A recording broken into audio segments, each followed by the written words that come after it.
Welcome back, welcome back, welcome back to another episode of Say What Needs to Be Said. I'm your host, Asante, Mr. Pick Six Samuel, two-time Super Bowl champion, Pro Bowler, all-pro record-breaking cornerback, and the last cornerback to intercept 50 interceptions, period. And also during the 16-game season era. Hey, man, what's up, man? Sunday Night Vibes, how we doing out there tonight, man? Like I said, baby, we just want to earn your subscription. You understand what I'm saying? We don't want it to be given to us over here. Can we earn it, baby? Make sure we like, comment, and subscribe. Hype it up, baby. It is going down in Cleveland. What is happening in Cleveland, man? We are hit with a surprise that we did not see coming, especially at this moment of the year. You know, we was told certain things would happen and transpire, and it doesn't look like it's happening that way. AJ Brown, the New England Patriots, the state of New England, what is happening in New England? Are the expectations going to be met? Was last year a fugazi season? You know, do anyone out there believe in the New England Patriots? Salute to the chat. Salute to everybody out there chiming in, man. Let me know where you're tapping in from, what city, what state. I'm from Fort Lauderdale, Florida, by way of Lauderdale Lakes and Lauderhill. That's where I spent most of my time. So I like to see where people coming in from. And y'all shout out your cities and your states and all those good things. Antonio Brown, man, Antonio Brown. When should he be a Hall of Fame? Is it first ballot, second ballot, third ballot? We got to discuss that. And Jerry Jeudy, man, some rumors going around about Jerry Jeudy. So how we doing? Sunday Night Vibes, man. How are we doing out there tonight, man? I love to see y'all. I love to bring y'all that energy because I can't go to practice no more. I can't go out there and talk shit with AJ Brown and Makai Lemon and who else? What other team I played for, man? So y'all talk some crap with me in the chat, man. Y'all, make sure you say hi first. Be respectful. Hey, Joanna. Hi, Joanna. You know she's one of the loyal subscribers here. So we got to always shout out Joanna, man, showing love, and whoever else in the chat showing love. Y'all come on in, all the subscribers, all the people in the chat. Y'all keep coming on in before we get this thing started. Let me take a little sip, make sure I don't get dried out. And we're going to deliver, baby, because that's what we do here and say what needs to be said. We tell you what needs to be said, and we don't pull no punches. You understand what I'm saying? But like we was talking about, are the New England Patriots a one-hit wonder? Does anyone believe that the New England Patriots can achieve what they achieved last season with the new coaching staff? I'm a believer. And are they a one-hit wonder? The answer is no. The New England Patriots are legit, especially with the new additions for Romeo Doubs and, you know, some key factors on defense and so on and so forth. And of course, we have to talk about AJ Brown. But if you're waiting on Drake May to decline, baby, let me tell you, keep waiting, man. He's only going to get better and better and better. He has one of the great masterminds as an offensive coordinator, if you didn't know, that's been around. That is responsible for Tom Brady, if you didn't know, you know what I mean? And another year with the players, the coaches understands their players a little bit better and what they can expect from each and every individual player when certain situations come up in certain games. So things like that is only going to get better. And the Patriots are going back to the Super Bowl this year. That is my prediction. I said it in the middle of the offseason. I'm very confident in the Patriots heading back to the Super Bowl because of the things that I just spoke about. This coaching staff was a new coaching staff brought in some new players. Some players was there when they got there, but you know, they was able to build this team. And now, man, listen, they are going to be hard to deal with. Listen, my only concern, y'all know what my concern is. My only concern is AJ Brown. What does AJ Brown, how does he factor into this equation? Because they made it to the Super Bowl without AJ Brown. Is he going to make football about him? Or he's going to be a team player, the player that Mike Vrabel expects him to be, the head coach? That is my concern for the team. Because you could have easily kept Stephon Diggs around and not have to waste a draft pick and some other things. Stephon Diggs could have maintained his spot with the team, you know, got through his legal issues like he's doing, and still been with the team and had time to grow with Drake May.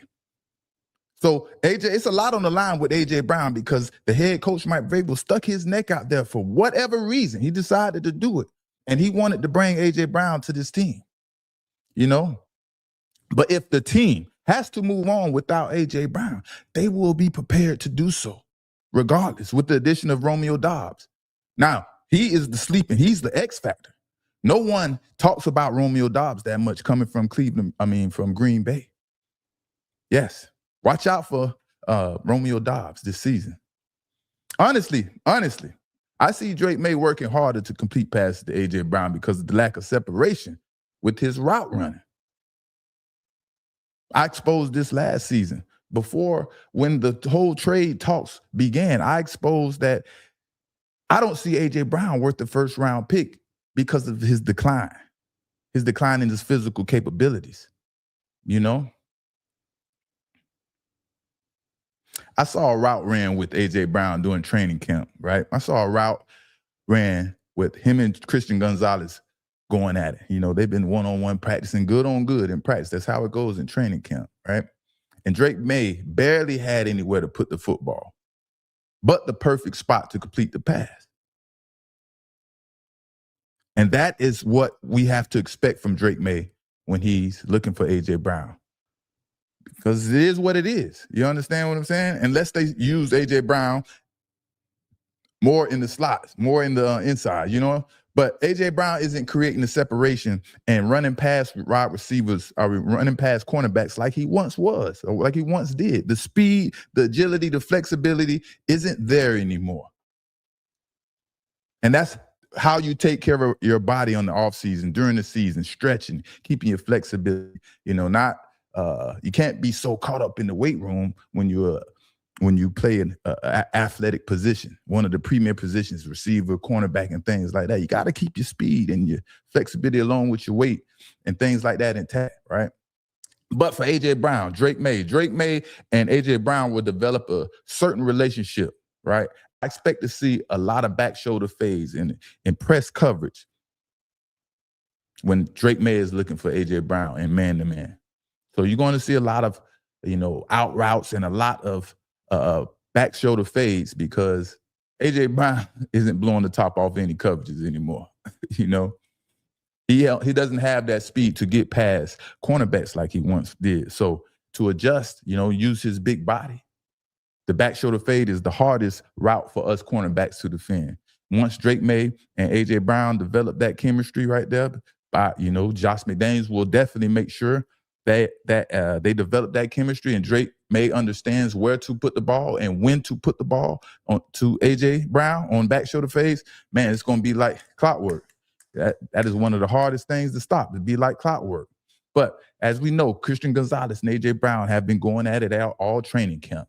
We haven't heard much from Christian Gonzalez. He responded when it was time to respond because A.J. Brown, he can't hold his feelings back. His ego bothering him. Wide receivers are the divas of the NFL. They can't handle accountability like the rest of the NFL players. That's just the way it is. But this is what it sounds like when a wide receiver can't get open and the cornerback is getting the best of him. Yeah, I'm not really sitting here trying to talk. I want my play to speak for me. I actually talk to myself, so he may hear me talking to myself, and he may take it like I'm talking to him. But like I said, we're teammates at the end of the day, and we're just competing. So, one more time. Yeah, I'm not really sitting here trying to talk. I want my play to speak for me. I actually talk to myself, so he may hear me talking to myself, and he may take it like I'm talking to him. But like I said, we're teammates at the end of the day, and we're just competing. So, hey, babe, we're teammates at the end of the day. We're just out here competing. I'm out here talking to myself when I'm getting D'd up. Yeah. Hey, man, I'm out here talking to myself. I'm really talking crap, but I don't want you to think I'm out here starting anything. So anything I say, I don't want to be held accountable, baby. This is how I do. I talk to myself. When I was out there in Philly, and me and Jalen Hurts, he understood that I kept to myself, and I say a lot of things to myself. Don't mean no harm to anyone. That's what A.J. Brown is. That's what he's lining up. He wants us to believe that. But this is the beginning of a lot more to come. If you don't realize and see the character of A.J. Brown, this is the beginning of a lot more to come. Because these receivers, man, I can't just say it's A.J. Brown. A.J. Brown may be the epitome of how you act at wide receiver. But, hey, man, Christian Gonzalez, man, he don't want to hear all this mess. He just want to go to work. He want to put his hat on, his boots, and get to work. And best on best, let's see what it do. You know, when a receiver gets D'd up, it's like admitting defeat. That's a hard pill to swallow for most receivers. Receivers can't handle defeat. You want me to go out there and say, yeah, he won. He keeps winning over and over and over. No, receivers have problem with that. They have a big problem with that. They like to scream to the referee, say it's pass interference. They like to act like it's holding and so on and so forth. And like I say, you can tell Christian Gonzalez was kicking A.J. Brown's butt, boy. You can tell.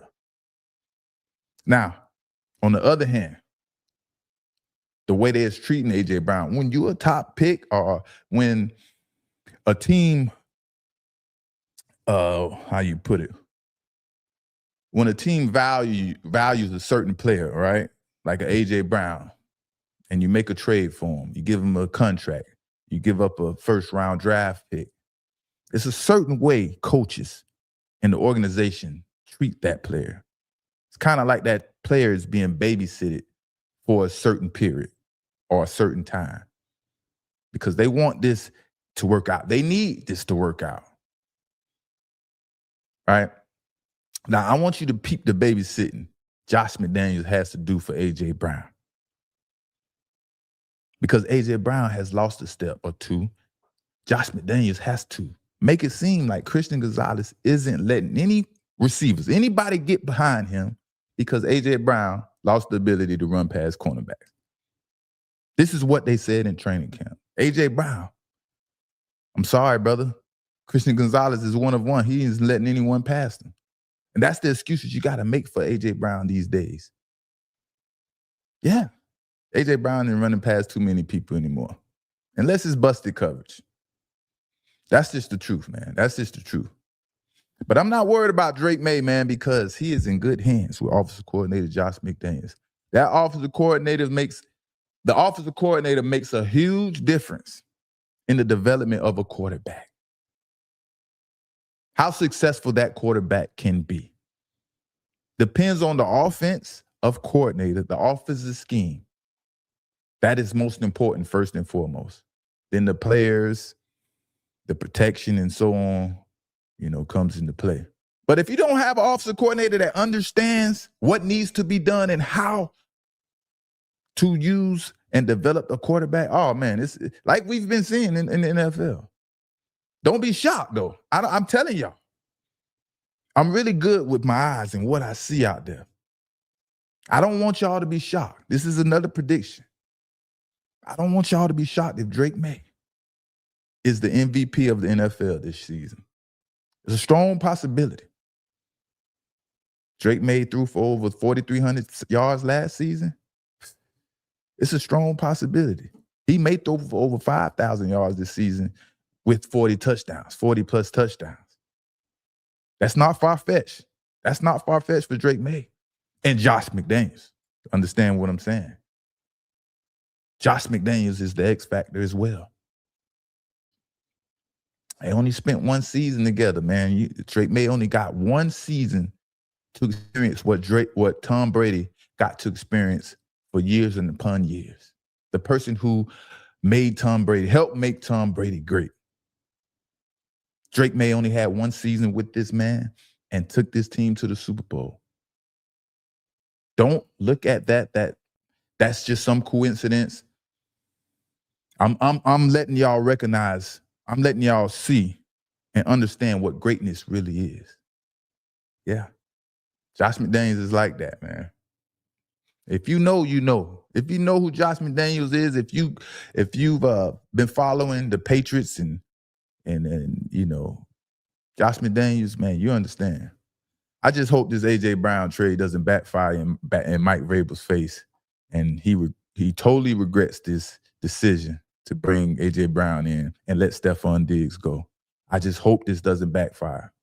I hope A.J. Brown sucks up his pride and just put his head down and go to work. because you could just easily kept Stephon Diggs around, know what you expect, understand what you're getting, and Stephon Diggs is ready to continue. He was ready to continue to build and grow and just mature as a individual, as you can see, man. We all go through immature stages of our life and things that we have to fix in our life. You understand? So, yeah, man, we're going to see, man. A.J. Brown, don't let us down in New England. A.J. Brown, you better not let us down, brother. It doesn't take much to keep your mouth quiet, go to work, man, and get out your feelings. That's all. Keep your mouth quiet, go to work, and get out your feelings. That's all it takes for a little success. You understand? How we doing out there, chat? What do you think about A.J. Brown? What are we talking about in the chat? A.J. Brown, Drake May MVP. Stop the cap, bro.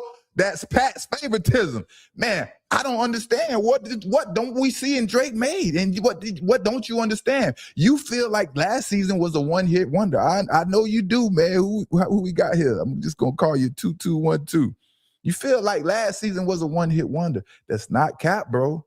That's not cap. Yeah, you got Patrick Mahomes out there. He's coming off an injury. I don't know if it was ACL, Achilles, or whatever it was. You got the reigning MVP, Josh Allen. Right? Didn't Josh Allen win it? Josh Allen is a strong possibility. Got Lamar Jackson as well. Then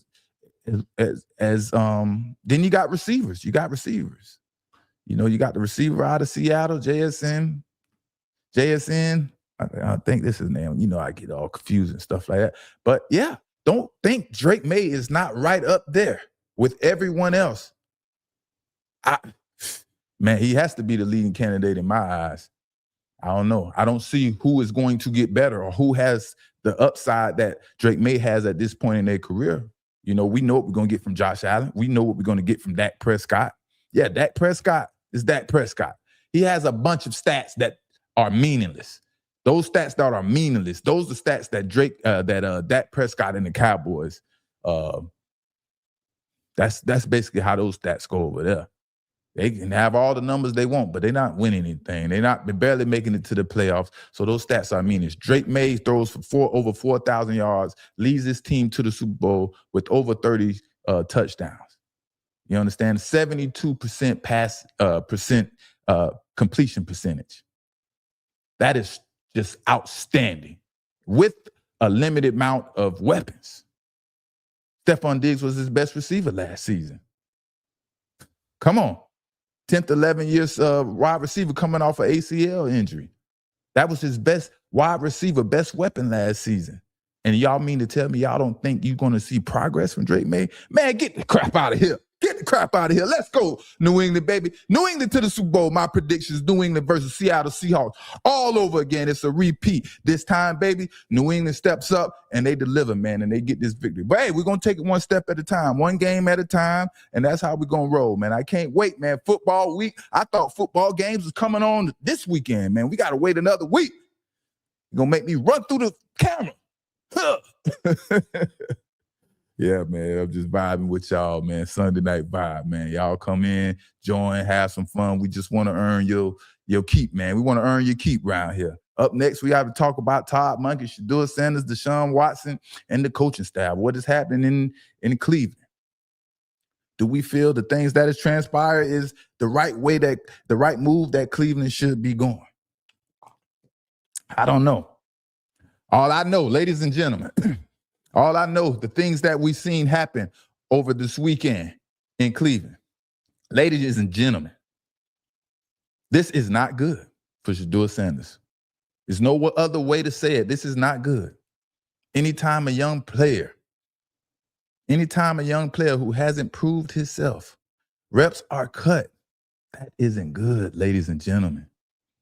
I don't understand what happened with the plan moving forward. Shedeur and Deshaun Watson were supposed to start one game apiece, right? One preseason game each. Then come Saturday. On Saturday, we were told that Shedeur would take the majority of the reps with the first unit. Now, I see everyone thinking and feeling like the coaches and Todd Monken lied to us. I don't think Todd Monken lied. I think there was a little miscommunication going on behind the scenes. The sudden switch in the rotation came from the man who Todd Monken is dependent on to evaluate his quarterbacks and his offense pretty much. That's the actual offensive coordinator. We forget about the offensive coordinator in this equation because we want to hold the head coach accountable. The offensive coordinator isn't liking something he's seeing in Shedeur Sanders. That's what's happening. He isn't liking something he's seeing. And the offensive coordinator is Travis Switzer. He came from Baltimore over with Todd Monken and joined the staff. You know. But I really believe Todd Monken likes Shedeur. And he wants to see Shedeur be the starter. I think Todd Monken himself wholeheartedly believes in Shedeur Sanders. The problem is Shedeur isn't taking advantage of his opportunity. Shedeur just isn't seizing the moment. Now, I know it seems early because we're supposed to be waiting until the preseason games to get a fair evaluation of the quarterbacks. Now, I think Shedeur is making progress, but the bad habits he's developed over the years are hard for him to fix. They're hindering his progress. Because football is a game of inches, and quarterbacks can't afford to wait until they see receivers are open to get the ball out of their hands.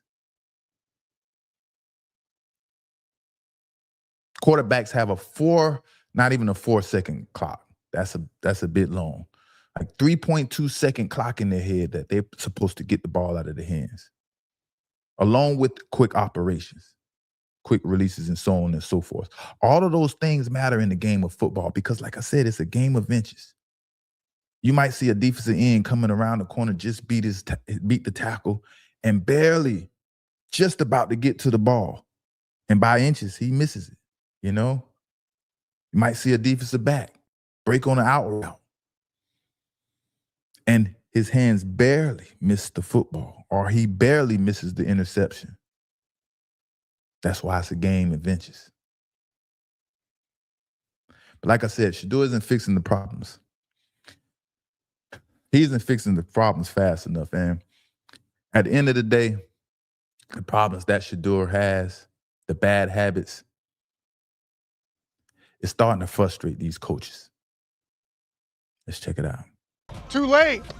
Hey, anticipate the throw. Anticipate the throw. Just make sure that your footwork times up with that Quavo so you can let it go on time. You got me? Anticipate it's open. Don't wait for it to be open. You got me? Get set. Get your feet set. Wideouts, get your feet set. Tell them we're taking liberties with this one. You got me? I know it's not installed. You got to throw the deep throw early so it's an explosive. You got me? You know, at the end of the day, I think, like I said, these coaches are getting frustrated. Shedeur, if you understand football, he isn't known for anticipating throws. He kind of wants to see the man open before he throws the ball. So he's learning how to anticipate throws and process things and get the ball out of his hands quickly. He's making progress, but it's just not fast enough. So you can hear the frustration in his coaches because I'm sure they've been talking about this all training camp. But for Shedeur, it comes down to, does his talent outweigh his bad habits? Can he be a winner despite processing things a little slower than other quarterbacks and getting the ball out of his hands a little slower than other quarterbacks? Does that outweigh him being a winner or his talent and what he could provide for his team? I don't know. We don't know. We only can go by last season and what we seen last season. We believe in him. We seen what he can do. We know that he can make it happen. But with coaches, with this new coaching staff, they've had time and time to evaluate him. This job is supposed to be Shedeur's. It's frustrating to me. He's supposed to step up and seize every moment, every opportunity that he has. Can Shedeur execute and make more convincingly plays than the amount of mistakes he makes? That's what it comes down to.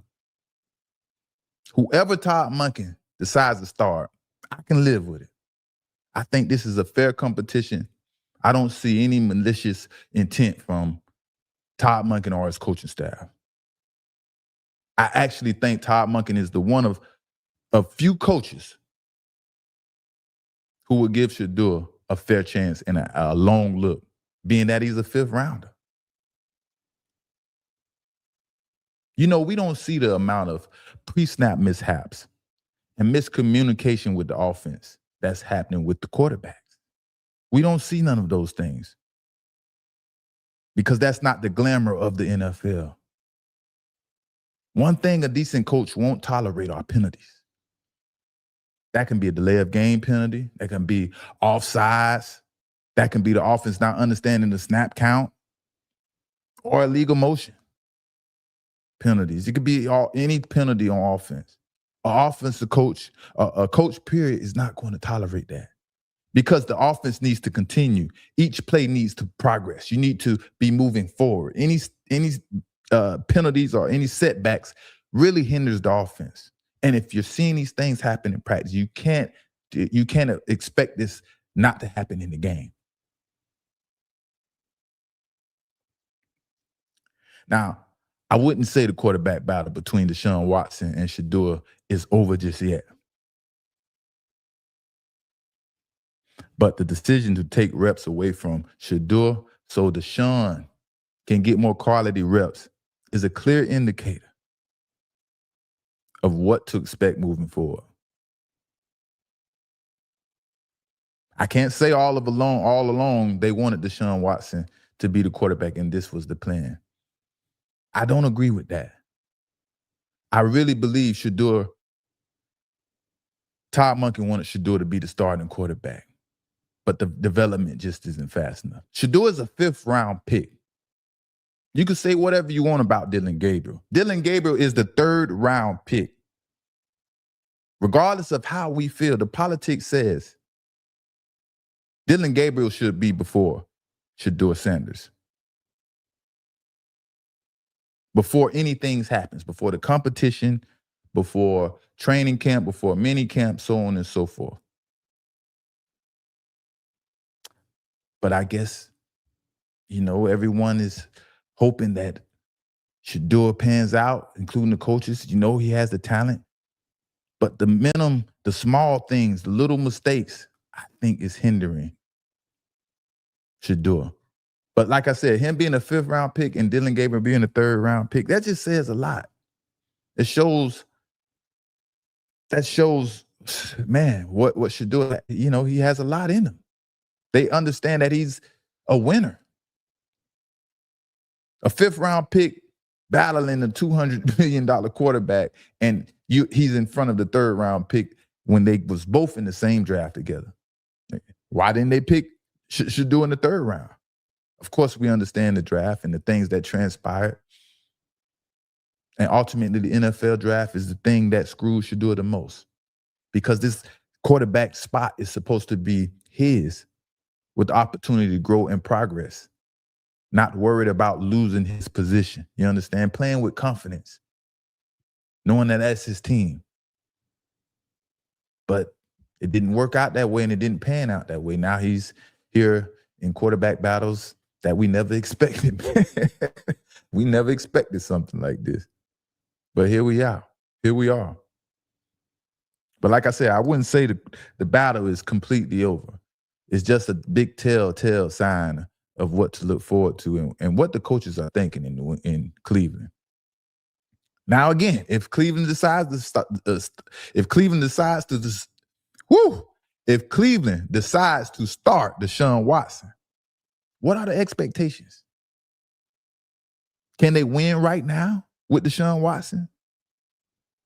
Do they plan on winning right now with Deshaun Watson? Or is Deshaun Watson in the plans for the future? Because if he can't win with him right now, what are you waiting on, Arch Manning? You always have to think about the golden boy, man. Arch Manning, man, as soon as the team lose 1 or 2 games, man, they're like, man, let me get to this draft and let me screw the season over so I can get Arch Manning. Our job will be safe for a while, and the talent that he brings to his team, we can't wait to deal with it. Can't wait to have this on the team. No, but can Deshaun Watson win right now? I think that's That's something long, long, far away from now. But hey, Deshaun Watson, it doesn't take much to bounce back to who you was. We all was wondering and confused about a setback and Deshaun Watson forgetting how to play football, basically. We all was confused. So it doesn't take much to get back to who you are used to being. So I mean, Deshaun Watson gains his confidence back. The new coaching staff, Todd Monk and them, they develop him. They make him understand the things that he forgot, and he's back. Hey, I guess so be it. We gotta deal with it. If they're dealing with it, I just don't understand what's the plan. But we'll see, man. Maybe that's how it goes these days. Give away a bunch of money, man. They let the NFL teams. They don't mind giving away a bunch of money. Just make it, man. Just make it to college. Be a little tall. 6'4", over 200 pounds, and prototype. You get paid, baby. But I think it was interesting to see. I don't know if y'all heard it, that Todd Monken state that Shedeur has a stronger arm than Deshaun Watson. During the draft process, one of the narratives was Shedeur Sanders has a weak arm. So I thought that was interesting.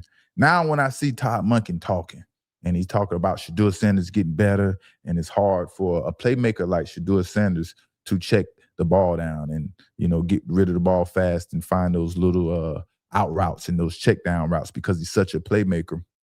He always wants to make a play.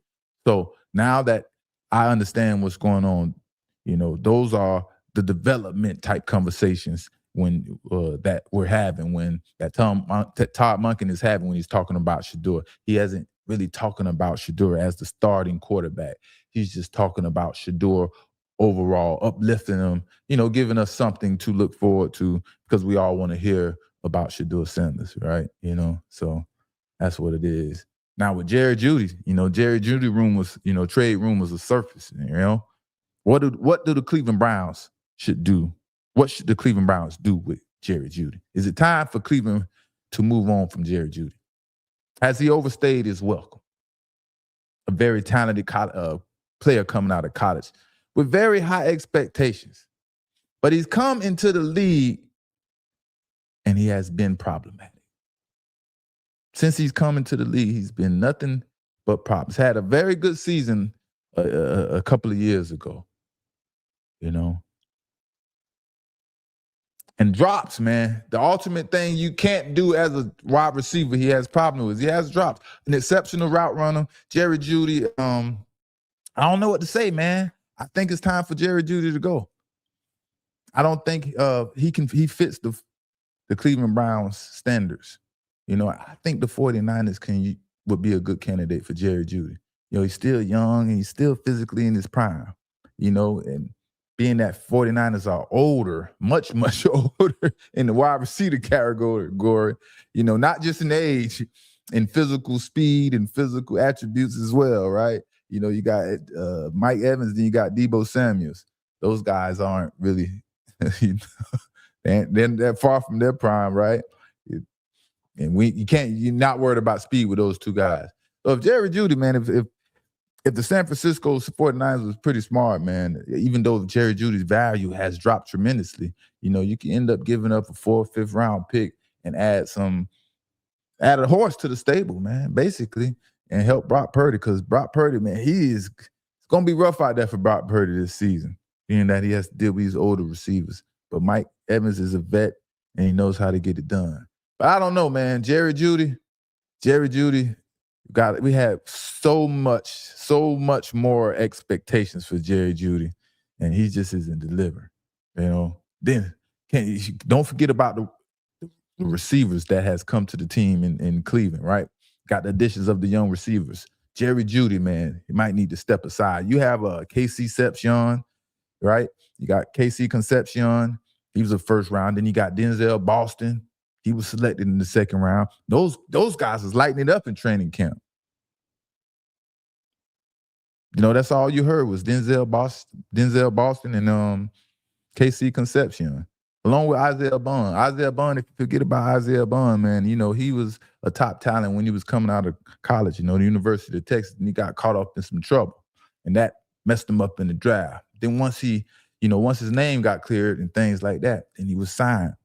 in free agency like a second rounder by the Browns because they knew the talent that Isaiah Brown had. The trouble, the off the field trouble just bothered him, So there's a lot of talent in Cleveland that's just waiting to be unleashed at the wide receiver position.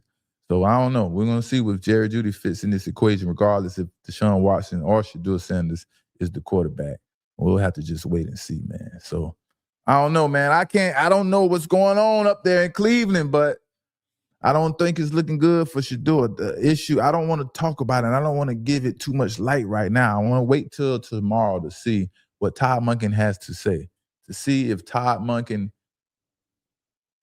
has something to say that makes sense from what he told us about Shedeur, taking all the reps on Saturday to him supposed to be the starting quarterback in one of the preseason games, Now is it a battle for the number 2 spot for Shedeur Sanders? Is Shedeur in a battle with Dylan Gabriel for the number 2 spot?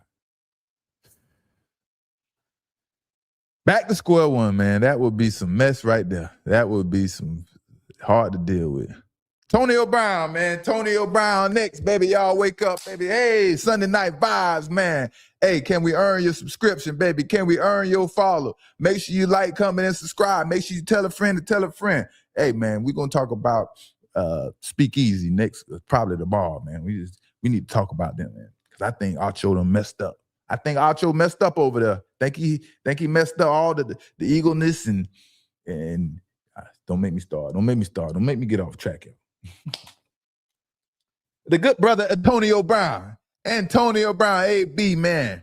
I don't know, one of the most celebrated receivers in our lifetime, right? Along with Randy Moss. Who else is one of the most celebrated receivers of our lifetime? Y'all talk to me. I could just think of Randy Moss at this time. You got Randy Moss. I know Odell Beckham Jr., man. He was off to a hot start. People really was celebrating in love with Odell Beckham Jr., but ultimately, I think Antonio Brown is the most celebrated wide receiver of our lifetime. And because of social media, he was one of those players that took advantage of social media when it came out, and he's garnered a lot of attention on social media. That helped him become one of the most celebrated receivers because he built such a strong following. But is Antonio Brown a first ballot Hall of Famer? That's what I want to know. Antonio Brown is a first time eligible for the class of 2027 Hall of Fame. He is 26 all-time in receptions. I think he's around over 800 receptions in his career, 28th all-time in receiving yards. He's over 12,000 yards receiving, close to 13, and he's 27th all-time in career touchdowns, career receiving touchdowns. I think AB might be the most hyped receiver we've seen in a long time. That means celebrated as well, because he's celebrated. Everyone loves Antonio Brown, man. I didn't even realize it when I was in the NFL because I wasn't paying attention to the outside noise, how much people really loved Antonio Brown. But is he a first-round Hall of Famer? Despite his off-the-field trouble, did he do enough to make it to the Hall of Fame as a first ballot?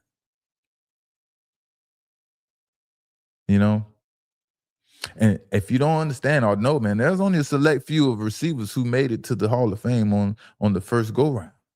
Those players who are on the first list were top in at least one of the major categories for receivers, talking about receiving yards, receptions, touchdowns. They was either top 5, top 10 or something.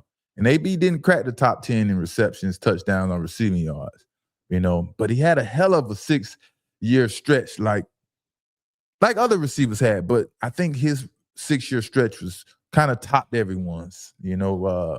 Marvin Harrison kind of had some comparable numbers. Julio Jones, I compared to Antonio Brown. But I think Antonio Brown kind of topped everyone, by 1 or 2 touchdowns, by 100 or 200 yards in that 6-year stretch, right? So I don't know how that equation figures into this Hall of Fame, but he definitely was on the run. But then it was he self-sabotaged himself. He self-sabotaged himself. He was on a crazy streak, and then he decided to go crazy. for whatever reason. He couldn't handle the fame and the money anymore. He got tired of the money. But does his off the field antics, does those things stop him from garnering the vote that he's supposed to gain as a first ballot? Shit, we witnessed Terrell Owens. Terrell Owens got screwed. T.O. got screwed by the Hall of Fame. And he was second all time at the time in receiving yards. And we all know and agreed that Terrell Owens is supposed to be a first ballot Hall of Famer, and he was screwed. So what do y'all think in the chat? Do you think Antonio Brown is a first ballot Hall of Famer? Y'all talk to me. We're going to answer some questions in a few. And the most recent, right? The most recent first ballot Hall of Famer receivers are, we got Jerry Rice, are the most notable, right? Got Jerry Rice, got Randy Moss, Calvin Johnson, got Larry Fitzgerald, and I think and Andre Johnson. So those are some of the caliber receivers that are first ballot. Now, all of these receivers, besides Calvin Johnson, are pretty much top 15, top 10 in receiving yards. Now, AB was an exceptionally dynamic player. He was an exceptionally dynamic player. And he has an awesome story to go along with it. The perfect story to fit, a great sports story. But AB, man, couldn't keep his head on his shoulders, right? I think the best stat in comparison with the other first ballot Hall of Famers is the 6-year stretch when he was dominating NFL. That is the only stat that he has when you're talking about first ballot Hall of Famers. Now, I'm not doing a deep dive where we're talking about yards per reception, yak yardage, and that means yards after catch and things like that. I'm talking about the main basic stats, right? Just AB self-sabotage himself, man. And, he's supposed to play 15 or more seasons. And if he plays 15 or more seasons, gains 3,000 or more yards. And he easily is in the top 10, top 5 all-time receiving yards, all-time receptions, and maybe touchdowns, right? And then if you want to put Antonio Brown in the Hall of Fame, we don't understand the criteria, but I don't know why Steve Smith Sr. is not in the Hall of Fame. I think he's like 8th all-time in receiving yards, and he was a dog. He defines what a wide receiver should be out on the field, a dog, smaller in stature, not running from anything, and he's a straight dog out there, but he still is in the Hall of Fame. And then you have guys like Reggie Wayne, that's debatable. You got Torrey Holt, you got Anquan Bolden. All these guys are within the top 20 when it comes to all-time receiving yards. Antonio Brown is 26th all-time or 28th all-time, I just don't see what justifies Antonio Brown being the first ballot Hall of Fame. Maybe he's supposed to be a second, maybe a third ballot. But first ballot, that is, whoo, man, that is supposed to be something very special and unique. Like I said, if he stayed focused and gained another 3,000 yards, he could easily be that guy with that first ballot Hall of Fame. Now, Calvin Johnson, he isn't top in yards, receptions, and things like that, but he had 1 or 2 amazing seasons that is just totally undeniable. He broke the records, and Calvin Johnson is Megatron. Megatron in itself, man. That is an outstanding name, and there's a lot of hype to live up to. So what we say, chat? He said they ain't gonna put him in, man. They ain't gonna put him in. They think they're not gonna put Antonio Brown in because it's off the field active. Understand the organization. The Hall of Fame is also an organization. They have to put people in there to keep the organization running, keep their business growing, right? So they want more and more big name players in the Hall of Fame as well. AB should be a first ballot on the field, but they'll keep him out because he comes with too much baggage. Yeah, I love AB though. He's a character and funny than most comments. Yeah, AB, man. AB, I can say on the field. I don't know, man. I can say he's the most celebrated wide receiver of all time. If you're saying AB is a first ballot Hall of Famer, please just don't say it in the chat. Tell me what justifies AB being a first ballot Hall of Famer so we can, debate about that. I understand, man. He has 17 million followers. Everybody loves AB. AB put on a show out there. He was one of the entertainers in the NFL. That's ultimately what made people love AB. He was out on the football field, booty shaking, entertaining, and not caring what anybody thought about him. Ultimately, that's what people loved about AB, They say you better put Torrey Holt in, but AB was a beast. Yeah, AB was a beast, man. If y'all don't know about Terry Holt, man, the greatest show on turf, man. Torrey Holt, man, he definitely should be in the Hall of Fame. I don't know what the criteria is, the credentials it take, man. But Torrey Holt, man, they are crazy.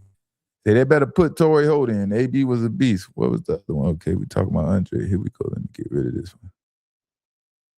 Say Andre Johnson was a quiet monster. Probably my favorite Texans player besides Adrian Foster. Yeah, man. Andre Johnson, man, South Florida kid, man, native, man, straight beef. And he was a first ballot Hall of Famer.